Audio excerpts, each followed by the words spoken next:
el truco idiota en la nieve, que le permitió a un campesino eliminar a 505 soviéticos. Finlandia, invierno de 1939. Simo Häyhä, un nombre que se susurraba con terror en las trincheras del Ejército Rojo. Un campesino de apenas 1,60 m de estatura que se convertiría en el francotirador más letal de la historia de la humanidad.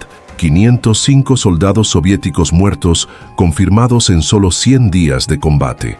No con tecnología de punta, no con miras telescópicas sofisticadas, sino con 3 trucos aparentemente idiotas que desafiaban toda la lógica militar moderna. Esta es la historia de cómo un hombre sencillo del campo humilló al ejército más grande del mundo y demostró que en la guerra el ingenio supera al poder de fuego. Esta es la historia de la muerte blanca. Cuando Stalin ordenó la invasión de Finlandia el 30 de noviembre de 1939, estaba completamente convencido de que sería un paseo militar. 1 millón de soldados soviéticos contra 300.000 finlandeses mal equipados, 6.000 tanques contra unas cuantas decenas de piezas de artillería obsoletas, 3.000 aviones contra poco más de 100 aparatos finlandeses oxidados. Los generales del Kremlin le prometieron a Stalin que la guerra terminaría en 10 días, tal vez 2 semanas como mucho. Al fin y al cabo, Finlandia era solo un pedazo insignificante de tierra congelada, habitado por campesinos tercos que apenas sabían sostener un rifle.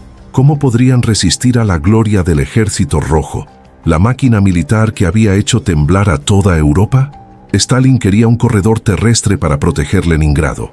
Quería bases navales en el Golfo de Finlandia. Quería expandir la Unión Soviética y mostrarle al mundo que nadie, absolutamente nadie, desafiaba el poder comunista. La propaganda soviética ya había preparado los carteles de victoria. Los soldados del Ejército Rojo marchaban en columnas interminables por la frontera, cantando canciones de guerra, confiados en que estarían de regreso en casa antes de Navidad.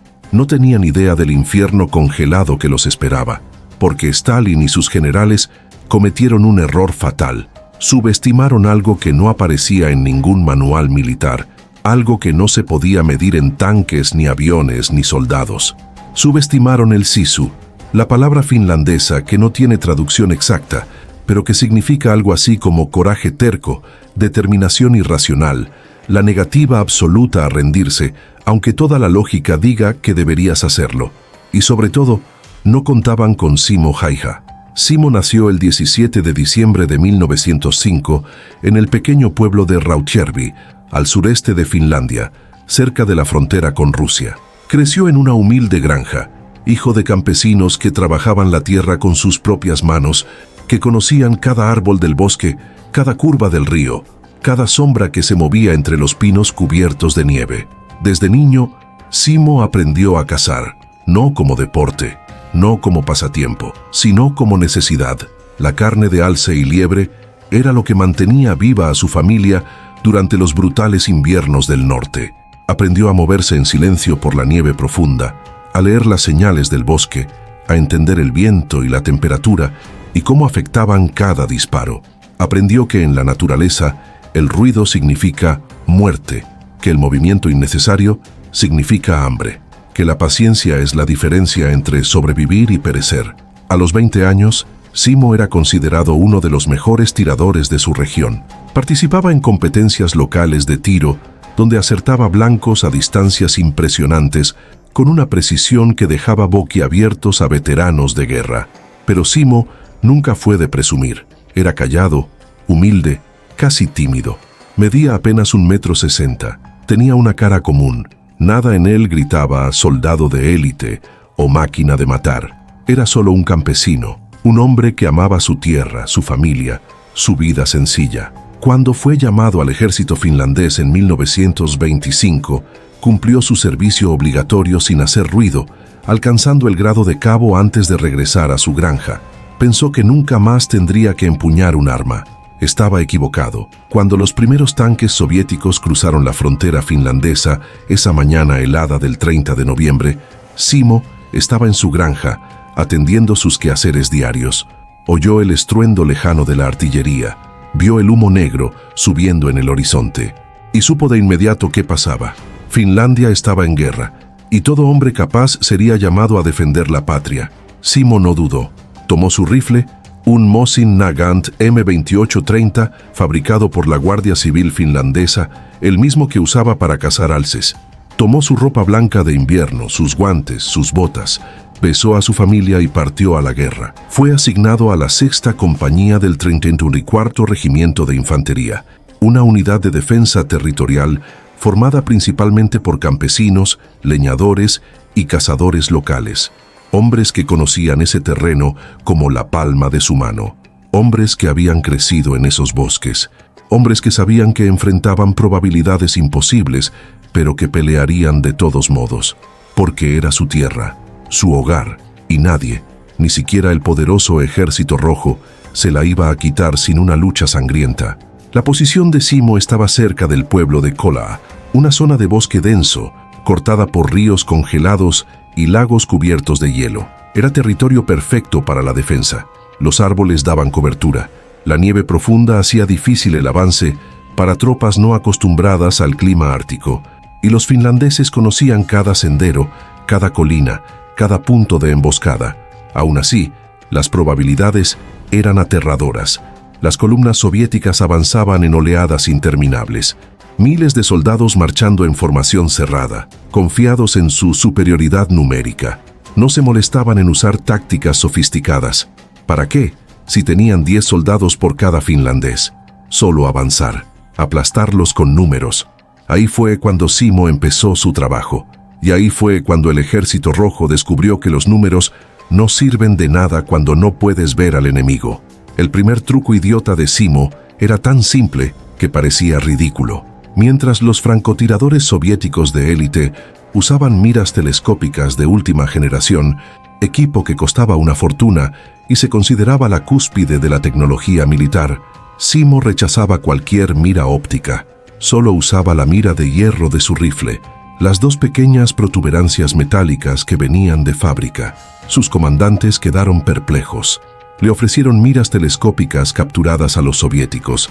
Le ofrecieron equipo mejor. Simo lo rechazó todo, y tenía sus razones. Primero, las miras telescópicas reflejaban la luz. En un día soleado, con la nieve brillante reflejando cada rayo de sol, una mira telescópica brillaba como un faro. Era una señal luminosa que decía, «Estoy aquí, dispárame». Segundo, para usar una mira telescópica hay que levantar la cabeza unos centímetros más sobre el rifle. Esos pocos centímetros eran la diferencia entre la vida y la muerte. Tercero, en el frío extremo del invierno finlandés, los lentes de las miras telescópicas se empañaban. El contraste térmico entre el ojo caliente del tirador y el aire helado creaba condensación instantánea. Te quedabas ciego justo cuando más necesitabas ver. Simo entendió todo eso de forma instintiva. No necesitaba tecnología. Tenía algo mejor. Décadas de experiencia cazando en el mismo bosque. Ojos entrenados que podían calcular distancias solo con mirar. Manos que conocían su rifle tan íntimamente que no necesitaban pensar. Solo sentir. Solo disparar.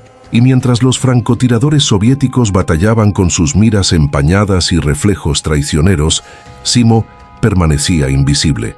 Un fantasma entre los árboles. El segundo truco idiota era todavía más raro.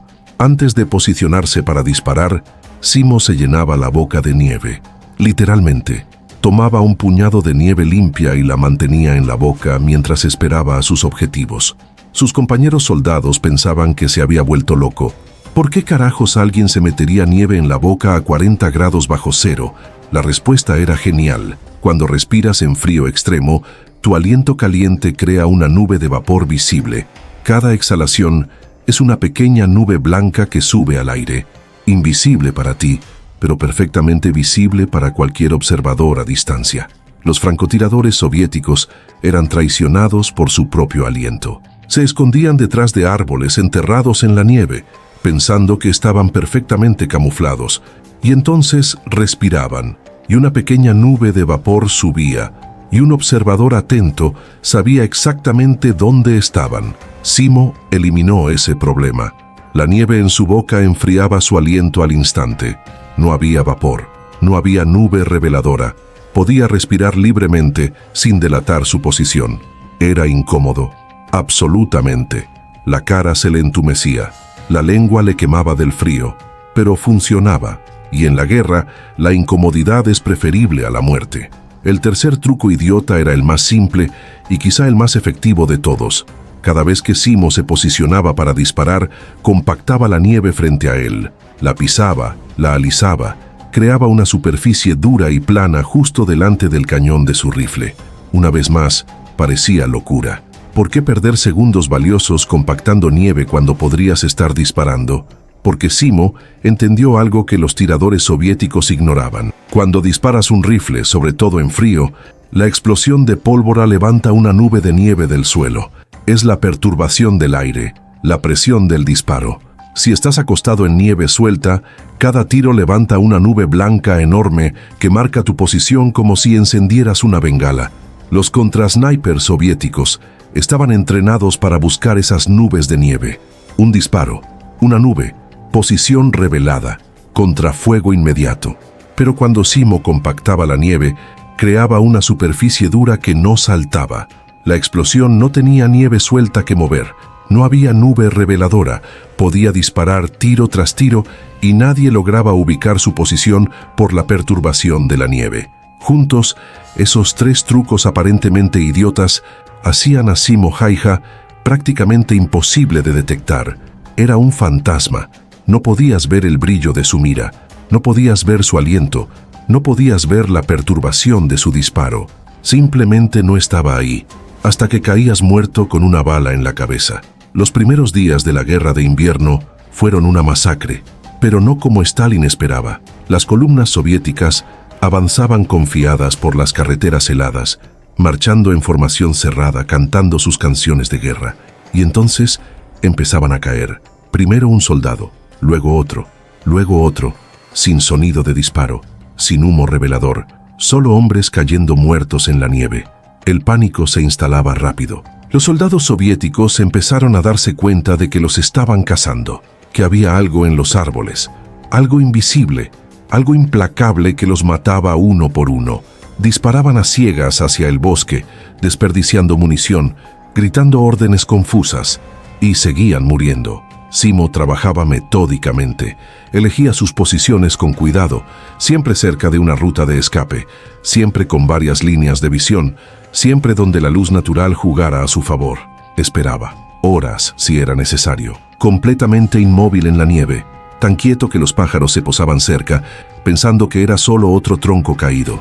Y cuando aparecían los soviéticos, disparaba. Un tiro, un muerto, recargar. Un tiro, un muerto, recargar. Su cadencia era casi mecánica. No desperdiciaba munición. Cada bala contaba. Cada disparo era una vida soviética terminada. En un buen día, Simo mataba 25 hombres. En un día excepcional, 40. Llevaba un registro meticuloso, anotando cada muerte confirmada en una pequeña libreta que guardaba en el bolsillo, no por orgullo, sino porque el mando finlandés necesitaba reportes exactos, necesitaba saber cuántos soviéticos estaban siendo neutralizados, necesitaba entender si sus tácticas de guerrilla funcionaban. Las historias sobre Simo empezaron a correr, primero entre los finlandeses, que lo llamaban Simuna, con cariño y respeto, luego entre los soviéticos que lo llamaban Belaya Smert, muerte blanca. El simple rumor de su presencia bastaba para causar pánico. Soldados soviéticos se negaban a avanzar en ciertas zonas. Los oficiales tenían que amenazar a sus propias tropas con fusilamiento para hacerlos mover, porque todos sabían, si entrabas al territorio de la muerte blanca, no regresabas vivo. El alto mando soviético estaba furioso. ¿Cómo era posible que un solo francotirador finlandés causara tanto daño? Enviaron equipos especiales de contrasniper, francotiradores de élite entrenados en las mejores academias militares de la Unión Soviética, hombres que habían peleado en la Guerra Civil Española, hombres con cientos de muertes confirmadas, hombres con las mejores armas, las mejores miras, el mejor entrenamiento que el dinero soviético podía comprar. Simo los mató a todos, uno por uno. Llegaban con su arrogancia, su tecnología y sus tácticas de manual. Y Simo, el campesino de 1,60 m con su mira de hierro y sus trucos idiotas, los mandaba a casa en cajones. Porque Simo no peleaba como enseñan los manuales militares, peleaba como enseña la naturaleza. silencio, paciencia, adaptación, crueldad eficiente. Había una historia que los soldados finlandeses contaban junto a las fogatas. Un equipo soviético de contra-sniper, 6 hombres, todos tiradores de élite, fue enviado específicamente a matar a Simo Häyhä.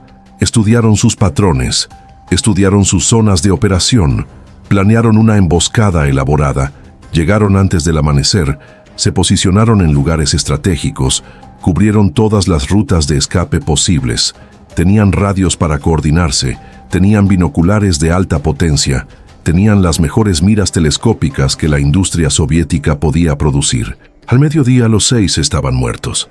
Simo había detectado la emboscada, había identificado cada una de sus posiciones y los había eliminado sistemáticamente antes de que pudieran siquiera tocar el gatillo. Cuando las tropas soviéticas finalmente encontraron los cuerpos, todos tenían disparos en la cabeza, precisión quirúrgica, ningún tiro desperdiciado, y Simo había desaparecido de nuevo en el bosque como si nunca hubiera estado ahí. Los soviéticos lo intentaron todo. Mandaron pelotones enteros a cazarlo. Simo los emboscaba y escapaba. Usaron artillería para bombardear las zonas donde creían que operaba. Simo simplemente cambiaba de posición. Intentaron rastrearlo con perros. Los perros perdían su rastro en la nieve profunda o directamente se negaban a avanzar, sintiendo algo primitivo y aterrador adelante. Desesperados, los soviéticos empezaron a usar bombardeos de artillería indiscriminados. Si no podían encontrar a la muerte blanca, destruirían todo el maldito bosque. Miles de proyectiles caían diariamente, convirtiendo kilómetros de bosque en paisaje lunar, árboles arrancados de raíz, tierra removida. El aire mismo olía a pólvora y muerte. Y aún así, Simo sobrevivía. Se movía constantemente. Nunca dormía 2 veces en el mismo lugar. Conocía refugios naturales, cuevas, depresiones del terreno donde podía esconderse mientras el infierno estallaba a su alrededor. Y cuando el bombardeo cesaba, emergía, revisaba su rifle y seguía cazando. El 6 de marzo de 1940, después de 100 días de combate ininterrumpido, después de 505 muertes confirmadas solo con su rifle, sin contar las decenas de soldados soviéticos que mató con su subametralladora Suomi en combates defensivos, la suerte de Simo finalmente se acabó. Era el crepúsculo, esa hora peligrosa cuando la luz cambia y las sombras engañan a los ojos. Simo estaba en posición, observando una columna soviética que avanzaba. No vio al soldado soviético que había logrado acercarse. No vio al hombre levantar el rifle. No tuvo tiempo de reaccionar cuando sonó el disparo. La bala le explotó el maxilar inferior, atravesó su mejilla izquierda y salió por el lado derecho. La mitad de su cara desapareció en una explosión de sangre, hueso y dientes destrozados. Cualquier otro hombre habría muerto al instante. Cualquier otro habría entrado en shock, se habría desplomado, se habría ahogado en su propia sangre. Simo Häyhä tomó su rifle y se arrastró de regreso a las líneas finlandesas.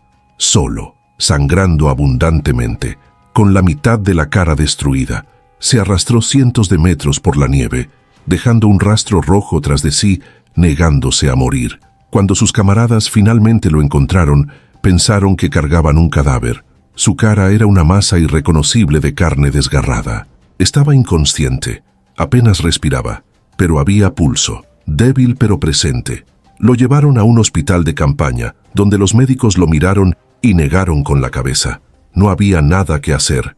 Nadie sobrevivía a una herida así. Se prepararon para registrar una muerte finlandesa más en esa guerra imposible, pero Simo Häyhä no estaba listo para morir. Permaneció en coma 1 semana, 7 días en que su cuerpo peleó entre la vida y la muerte.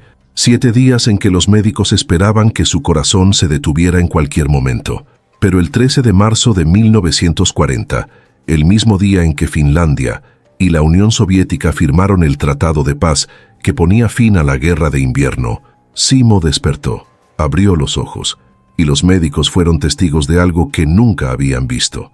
Un milagro, puro sisu, hecho carne y hueso. Simo estaba irreconocible. Su cara había sido reconstruida lo mejor posible por los médicos de campaña, pero nunca volvería a ser el mismo. Su mandíbula quedó permanentemente deformada, perdió varios dientes, Cicatrices horribles le cruzaban las mejillas, pero estaba vivo y había ganado, porque mientras Simo peleaba por su vida en esa cama de hospital, el Ejército Rojo había sido forzado a aceptar la paz.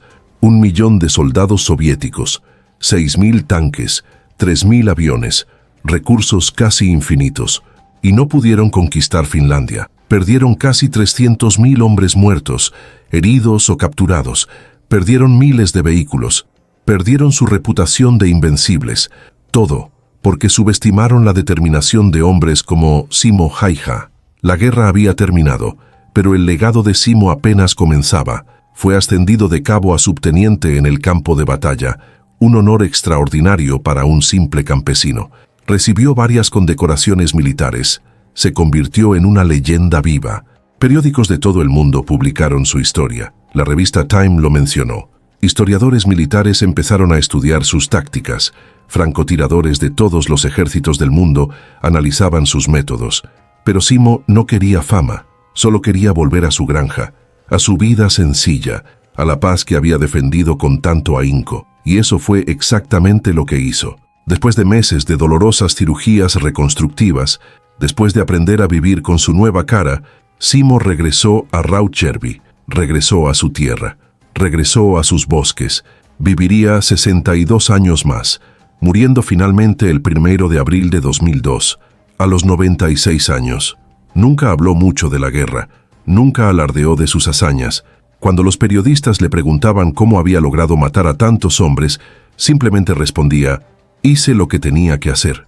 Cuando le preguntaban si sentía remordimiento, decía: hice lo que cualquier finlandés habría hecho, defendí mi patria.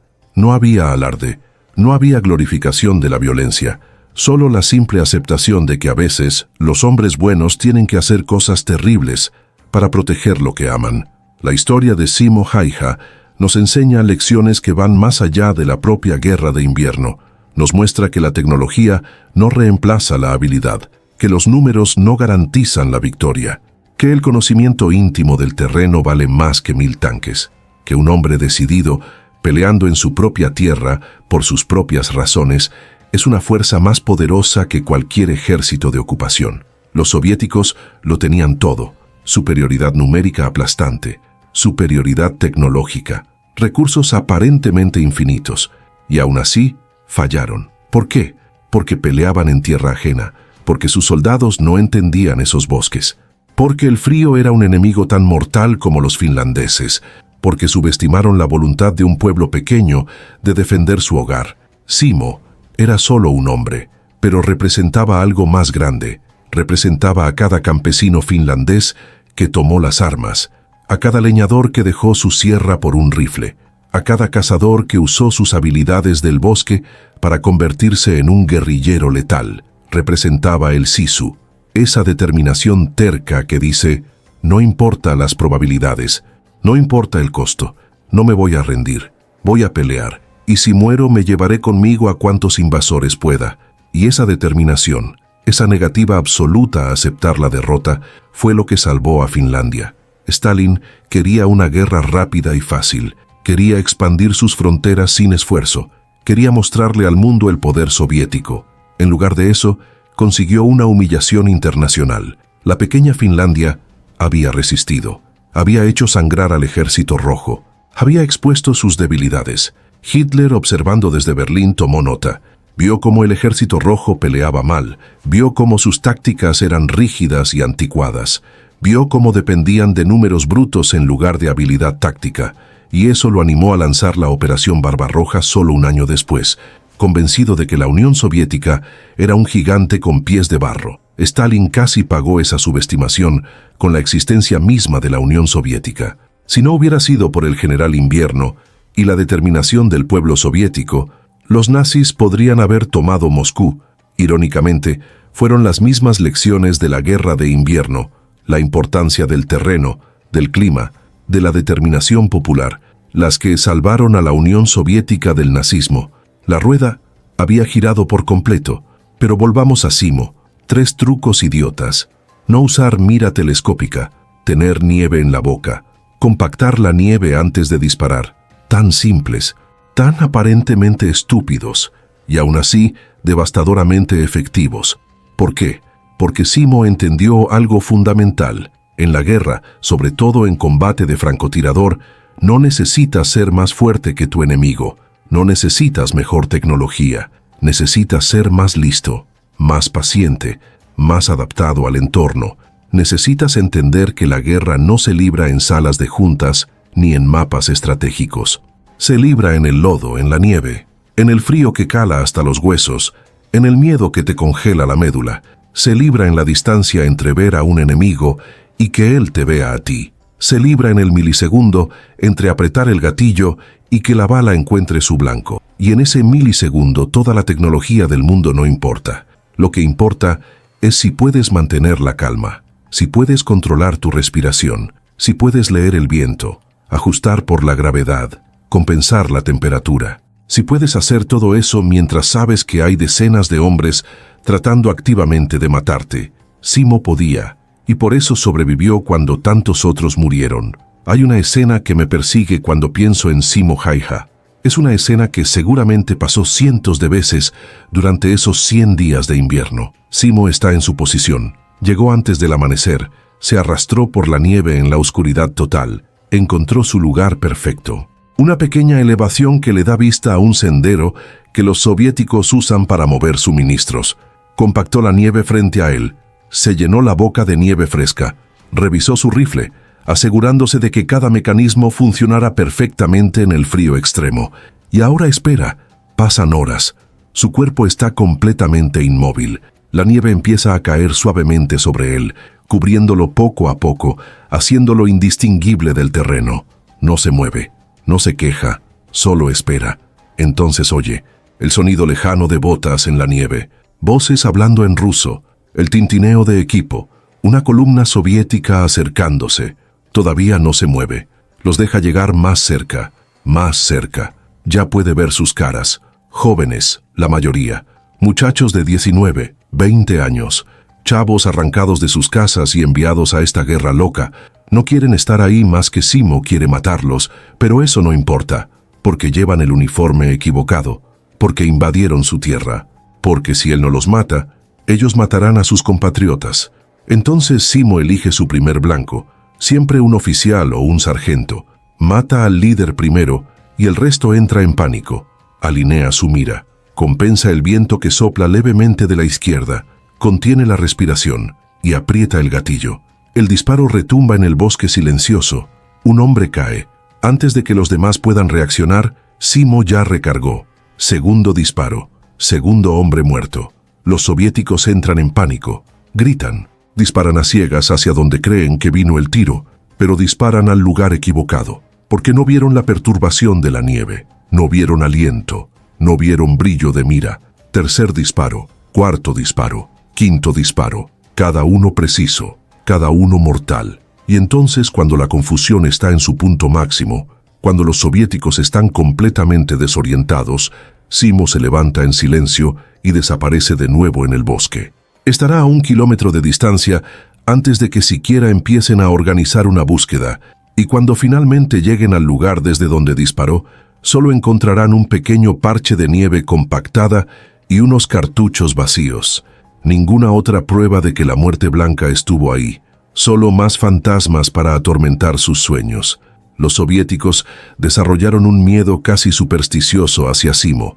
Circulaban historias imposibles sobre él.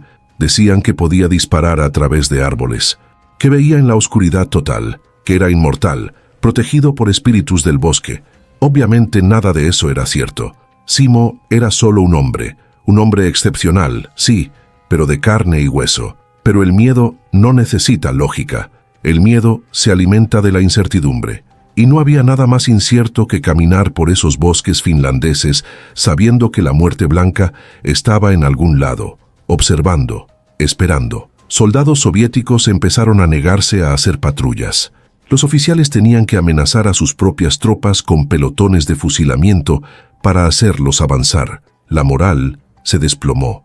Unidades enteras quedaban paralizadas por la paranoia. Cada sombra era Simo. Cada rama que se quebraba era él acercándose. Cada segundo de silencio era el segundo antes de que una bala te encontrara el cráneo. y Simo explotaba ese miedo sin piedad. Entendía que matar soldados era solo la mitad de la batalla. La otra mitad era quebrar su voluntad de pelear. Si podía hacer que una compañía entera de 200 hombres se negara a avanzar por miedo a un solo tirador, eso valía más que matar a 200 hombres uno por uno. Así que variaba sus tácticas. A veces disparaba temprano en la mañana, a veces al atardecer, a veces a plena tarde. Nunca establecía un patrón, nunca se volvía predecible. A veces mataba al primer hombre de una columna, a veces al último, a veces esperaba hasta que estuvieran en medio de un claro abierto antes de empezar. Cada encuentro era diferente, cada emboscada era única, y eso hacía imposible desarrollar contramedidas. ¿Cómo te defiendes de algo que no sigue reglas? ¿Cómo anticipas algo que no tiene patrón? No puedes, solo puedes tener miedo. Hubo momentos, claro, en que Simo sentía el peso de lo que hacía. No era una máquina, no era un psicópata que disfrutaba matar. Cada vida que quitaba era un hombre con familia, con sueños, con gente que lo quería esperándolo en casa. Simo lo sabía. Veía las caras, veía las fotos que caían de los bolsillos de los muertos, cartas de esposas, dibujos de niños, recuerdos de una vida antes de la guerra, y cargaría esas imágenes el resto de su vida. Pero también sabía que no tenía opción. O mataba a esos hombres, o esos hombres matarían a sus compatriotas, invadirían su tierra, destruirían su patria. Así que hacía lo que tenía que hacer. Y por las noches, cuando por fin podía descansar, cuando estaba solo en la oscuridad helada, se permitía sentir, se permitía ser humano. Y luego, cuando salía el sol otra vez, enterraba esos sentimientos bien hondo y volvía al trabajo. Porque los sentimientos no detenían invasiones. Los sentimientos no salvaban vidas. Solo las balas lo hacían. También hubo momentos de puro terror que hasta Simo vivió. Una vez quedó atrapado detrás de las líneas soviéticas durante 3 días. Una operación salió mal y se encontró rodeado por cientos de soldados enemigos. No podía disparar porque delataría su posición. No podía moverse de día porque lo verían. Entonces se enterró en la nieve. Literalmente cavó un hoyo y se cubrió por completo, dejando solo un pequeño espacio para respirar. Y esperó. 72 horas permaneció en ese hoyo. Soldados soviéticos pasaron a metros de él. Uno hasta paró y orinó prácticamente encima. Simo no se movió, no respiró fuerte. Solo esperó con una paciencia sobrehumana hasta que cayó la noche y pudo escapar. Cuando finalmente regresó a las líneas finlandesas, tenía hipotermia severa. Estaba deshidratado y había perdido sensibilidad en varios dedos, pero estaba vivo y había aprendido otra valiosa lección de supervivencia, que a veces la mayor valentía no es disparar, sino esperar, que a veces ganar significa simplemente no morir. Esas experiencias moldearon a Simo de formas que ningún entrenamiento militar podría.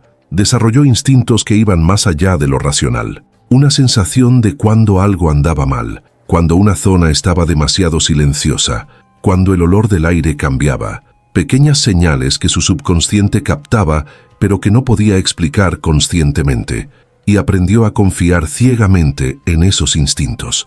Porque en el bosque, tu instinto era más confiable que tu lógica. Tu tripa entendía el peligro antes que tu cerebro pudiera procesarlo, y más de una vez, ese instinto primitivo le salvó la vida. La relación de Simo con su rifle era casi mística. Ese Mosin Nagant M2830 era una extensión de su propio cuerpo. Conocía cada peculiaridad del arma. Sabía que tiraba ligeramente a la izquierda, a más de 300 metros. Sabía exactamente cuánta presión ejercer en el gatillo. Sabía el sonido que hacía cuando estaba a punto de trabarse en el frío. Lo limpiaba obsesivamente, incluso en medio del combate. Aceite en las piezas móviles para evitar congelamiento. Paño limpio en el cañón después de cada uso. Revisión constante de la mira para asegurar que no se hubiera desalineado. Ese rifle había matado alces para alimentar a su familia. Había ganado competencias de tiro y ahora mataba invasores. Era una herramienta, pero también era un compañero, lo único constante en un mundo de caos y muerte. Otros soldados perdían sus rifles, los cambiaban por modelos capturados, experimentaban con armas diferentes. Simo nunca. Ese rifle era suyo, y él era del rifle. Juntos eran imparables. Había una historia que Simo contó años después, Una de las pocas veces que habló de la guerra. Acababa de hacer un disparo particularmente difícil, acertándole a un oficial soviético a casi 400 metros con viento fuerte. Era un tiro que rozaba lo imposible. Cuando volvió a las líneas finlandesas, uno de sus compañeros le preguntó cómo chingados lo había logrado. Simo solo se encogió de hombros y dijo, no pensé, solo sentí. Y era cierto. En ese nivel de habilidad, trasciendes el pensamiento consciente. No calculas el viento. Lo sientes. No apuntas. Simplemente sabes dónde va a ir la bala. Es lo que los atletas de élite llaman estar en la zona. Ese estado de flujo perfecto donde acción y conciencia se funden, donde no estás haciendo, simplemente eres. Simo vivía en ese estado, horas, días, semanas en esa zona de perfección mortal. Pero no todo en la guerra de invierno giraba alrededor de Simo. Había miles de finlandeses peleando con la misma determinación feroz. Estaba el escuadrón de esquiadores que emboscaba columnas soviéticas, apareciendo de la nada, matando a decenas y desapareciendo antes de que pudieran reaccionar. Estaban los tanques finlandeses improvisados, construidos literalmente en granjas y talleres civiles, que de alguna manera lograban enfrentar a los T-26 soviéticos. Estaba la infantería que peleaba en condiciones imposibles, superada en número 10-1, pero que se negaba a retroceder. Cada finlandés tenía su propia historia de heroísmo. Cada uno hizo su parte, pero Simo se convirtió en el símbolo, la cara de la resistencia finlandesa, porque su historia lo tenía todo. David contra Goliat, el campesino contra el imperio, la simplicidad contra la tecnología, la habilidad contra los números. Era una narrativa que atrapaba la imaginación. Era algo que la gente podía entender y admirar, y por eso, mientras otros héroes quedaron en las sombras de la historia, Simo Häyhä se volvió inmortal. Su nombre se recordaría cuando los nombres de generales y políticos ya estuvieran olvidados, porque al final no son los hombres de poder los que hacen la historia, son los hombres comunes que hacen cosas extraordinarias. Cuando la guerra terminó finalmente, el 13 de marzo de 1940, Finlandia tuvo que ceder territorio. Stalin consiguió su corredor a Leningrado, consiguió algunas bases. Por esa métrica ganó, pero fue una victoria pírrica. Quería toda Finlandia, quería un gobierno títere, quería absorber el país entero a la Unión Soviética, y no lo logró. Finlandia mantuvo su independencia, mantuvo su dignidad, le demostró al mundo que la determinación supera al poder bruto, y el precio que pagaron los soviéticos fue astronómico. Las estimaciones conservadoras hablan de 350.000 bajas soviéticas. Algunas fuentes sugieren más de 500.000, contra menos de 70.000 bajas finlandesas, una proporción de pérdidas de 5-1, a veces 10-1 en ciertas batallas. Para un país con superioridad numérica masiva, eso era inaceptable, era humillante, y Stalin lo sabía. Había sido avergonzado frente al mundo. La prensa internacional cubrió ampliamente la guerra, y la narrativa era unánime. La pequeña Finlandia había humillado al oso soviético. Hitler tomó nota, Churchill tomó nota, Roosevelt tomó nota. Todos vieron las debilidades del Ejército Rojo expuestas brutalmente. Y eso cambiaría el curso de la Segunda Guerra Mundial de formas que nadie podía prever en ese momento. Simo pasó los años después de la guerra reconstruyendo su vida. Las cirugías para reparar su cara fueron largas y dolorosas. Los médicos hicieron lo que pudieron, pero la tecnología médica de 1940 tenía límites. Quedó permanentemente desfigurado. Los niños a veces lloraban cuando lo veían. Los extraños apartaban la mirada. Pero a Simo no le importaba. Estaba vivo. Eso era lo único que importaba. Volvió a la agricultura, compró tierras, crió perros de caza, vivió una vida tranquila y pacífica en el interior de Finlandia. De vez en cuando daba entrevistas cuando los periodistas insistían, pero prefería que lo dejaran en paz. Nunca alardeó, nunca exageró. Cuando le preguntaban por sus hazañas, las minimizaba. Solo hice mi trabajo, decía. Cualquier finlandés habría hecho lo mismo, pero eso no era cierto, y todos lo sabían. No cualquier finlandés podría haber hecho lo que Simo hizo. Era especial, una combinación única de talento natural, entrenamiento riguroso, experiencia de vida y valor inquebrantable. Era 1 entre 1.000.000, 1 entre 10 millones, y Finlandia tuvo la suerte de tenerlo cuando más lo necesitaba. En los años posteriores, conforme se desarrollaba la Guerra Fría, la historia de Simo cobró nueva relevancia. Francotiradores de ambos bandos estudiaban sus tácticas. Militares de todo el mundo analizaban sus métodos. Escuelas de élite de tiradores incorporaron sus trucos a sus programas. Aquellos 3 trucos idiotas, nada de mira telescópica, nieve en la boca, compactar la nieve, se convirtieron en conocimiento estándar. Generaciones de tiradores aprenderían de Simo, y muchos de ellos le deberán sus vidas a las lecciones que enseñó. Porque en la guerra moderna, donde la tecnología ha avanzado tanto, donde los rifles pueden acertar a más de 1000 metros, donde drones y satélites mapean cada centímetro del campo de batalla, los principios básicos de Simo siguen vigentes. Invisibilidad, paciencia, adaptación al entorno, conocimiento íntimo del terreno. Esas cosas nunca pasan de moda. Esas cosas siempre serán la diferencia entre la vida y la muerte. Hay una foto famosa de Simo tomada en 1998, cuando tenía 92 años. Está sosteniendo un rifle, no el mismo de la guerra, pero uno similar. Su cara está marcada por décadas y cicatrices. Sus ojos, sin embargo, todavía tienen ese brillo, esa intensidad. Incluso a los 92, podías mirar esos ojos y ver al hombre que había sido, el cazador, el guerrero, la muerte blanca, pero también podías ver bondad ahí, humanidad. Un hombre que había visto lo peor de la humanidad y aún elegía creer en lo mejor. Un hombre que había matado a 505 personas y aún podía dormir por las noches porque sabía que lo había hecho por razones justas. Cuando Simo murió en 2002, toda Finlandia lloró. Fue enterrado con honores militares completos. Políticos dieron discursos, veteranos lloraron, pero quizá el homenaje más significativo vino de la gente común, campesinos, leñadores, cazadores, gente como había sido Simo. Ellos entendían lo que representaba, sabían que había sido uno de ellos y que había demostrado que la gente común puede hacer cosas extraordinarias cuando es necesario. Esa es la verdadera lección de la historia de Simo Häyhä. No que necesitas ser un supersoldado, no que necesitas equipo sofisticado, sino que dentro de cada persona común hay capacidad para la grandeza, que cuando peleas por algo en lo que realmente crees, cuando defiendes tu casa, tu familia, tus valores, puedes superar probabilidades imposibles, que la voluntad humana, cuando está enfocada y decidida, es la fuerza más poderosa del universo. Stalin quería aplastar a Finlandia, quería probar que las naciones pequeñas no tenían derecho a existir junto a las grandes potencias. Quería demostrar que la resistencia era inútil, y se topó con Simo Häyhä, un hombre de 1,60 m, un campesino, un don nadie, según los estándares de Stalin.